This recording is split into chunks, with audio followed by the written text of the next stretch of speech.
Assalamualaikum warahmatullahi wabarakatuh. Perkenalkan, nama saya Satya Pradita. Di sini saya akan memenuhi tugas ujian akhir semester mata kuliah Sejarah Pendidikan Islam. Untuk poin yang pertama yaitu kondisi pendidikan Islam pada masa kini. Pada saat ini, pentingnya pendidikan berkualitas semakin didasari harus bisa menyesuaikan dengan perkembangan dan tuntutan zaman. Nah, pendidikan Islam ini harus menampilkan dirinya sebagai pendidikan yang fleksibel, responsif sesuai dengan perkembangan zaman.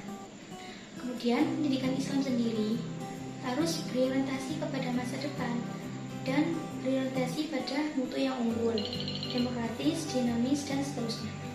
Sesuai dengan sifat dan karakternya yang demikian itu, pendidikan Islam senantiasa mengalami inovasi dari waktu ke waktu, yaitu mulai dari sistem dan lembaganya yang paling sederhana seperti pendidikan di rumah atau di masjid, majelis taklim, pesantren, madrasah, dan sampai pada saat ini yaitu perguruan tinggi yang modern. Berbagai macam inovasi pendidikan Islam juga terjadi hampir pada seluruh aspeknya seperti kurikulum, proses belajar mengajar, tenaga pengajar, sarana prasarana, manajemen, dan lain sebagainya. Melalui inovasi tersebut, kini pendidikan Islam yang ada di Indonesia amat sangat beragam, baik dari segi jenis, tingkatan, mutu, kelembagaan, dan lain sebagainya. Harapannya, untuk generasi masa depan bangsa ini adalah generasi yang berintelektual tinggi dan berakhlakul karimah. Lalu, pendidikan nasional sebaiknya dirancang seperti apa? Pendidikan nasional menurut saya perlu mengintegrasikan akal dan iman. Kita sudah saatnya untuk tidak melulu mengandalkan pendidikan sekuler atau rasionalisme yang berbasis materialisme semata.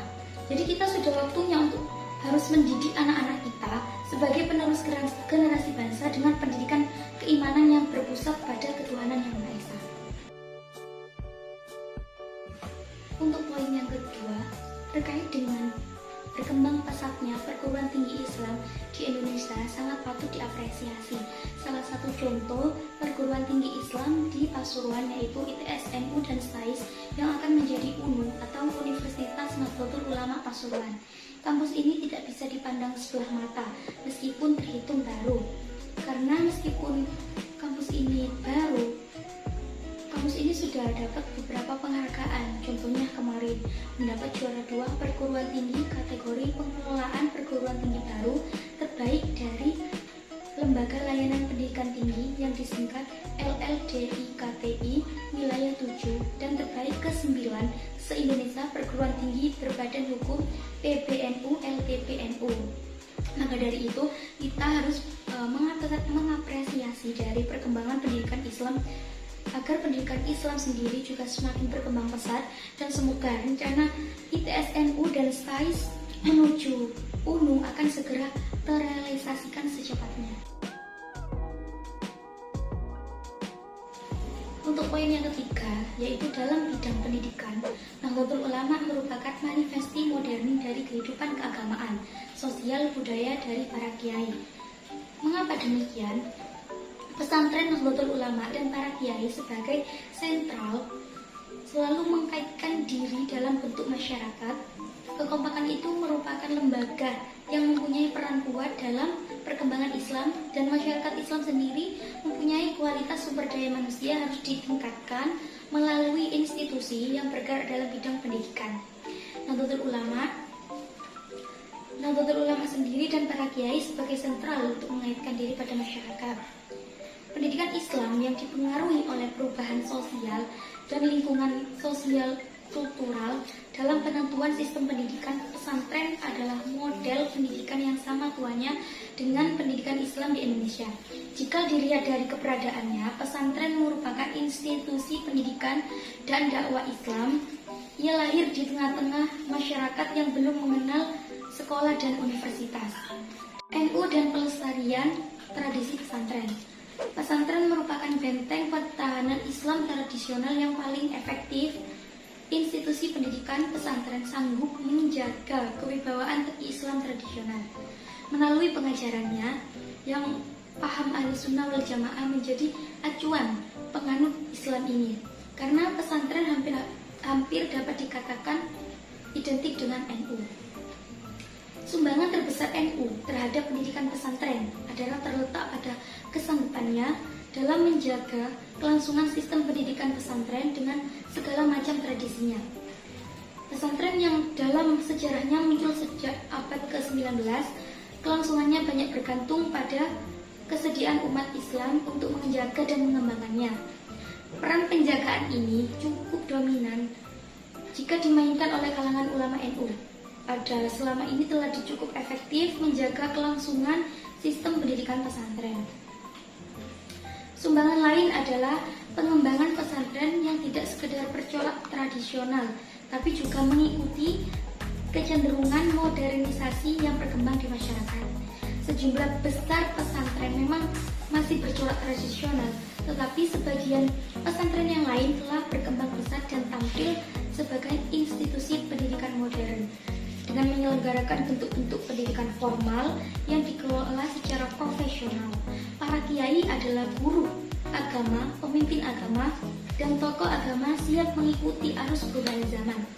Karena itu, pesantren yang mereka pimpin saat pimpin sangat siap mengikuti segala bentuk perubahan yang berada di luar dirinya.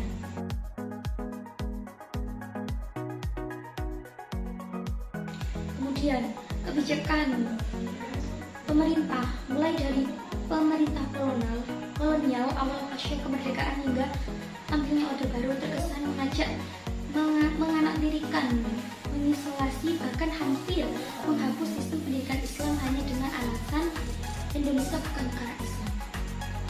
Namun berkat semangat juangnya tinggi dari tokoh-tokoh pendidik Islam, akhirnya berbagai kebijakan tersebut mampu diredam untuk sesuai tujuan ideal yang tertuang dalam Undang-Undang Republik Indonesia Nomor 20 Tahun 2003 tentang Sistem Pendidikan Nasional.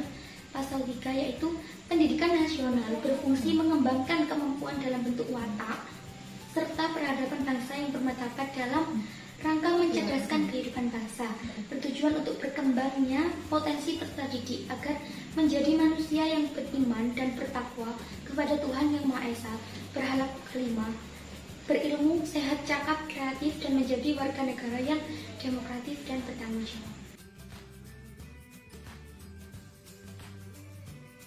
Untuk poin yang kelima, yaitu para kiai adalah guru agama, pemimpin agama, dan tokoh agama yang siap mengikuti arus perubahan zaman.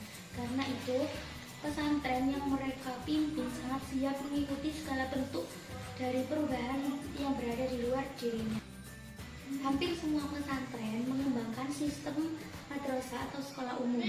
Dalam sekolah umum, seperti halnya sekolah biasa dengan kurikulum yang sama dengan sekolah umum lainnya, baik di tingkat sekolah dasar, madrasah ibtidaiyah, SMP atau madrasah sanawiyah, dan SMU atau SMA atau madrasah aliyah, bahkan di perguruan tinggi, melibatkan bahwa para siswa di sekolah formal pada hakikatnya merupakan santri di pesantren tersebut. Maka sudah sewajarnya apabila keefektifan dari pendidikan sekolah di pesantren juga ditingkatkan sebagaimana sekolah umum di luar pesantren.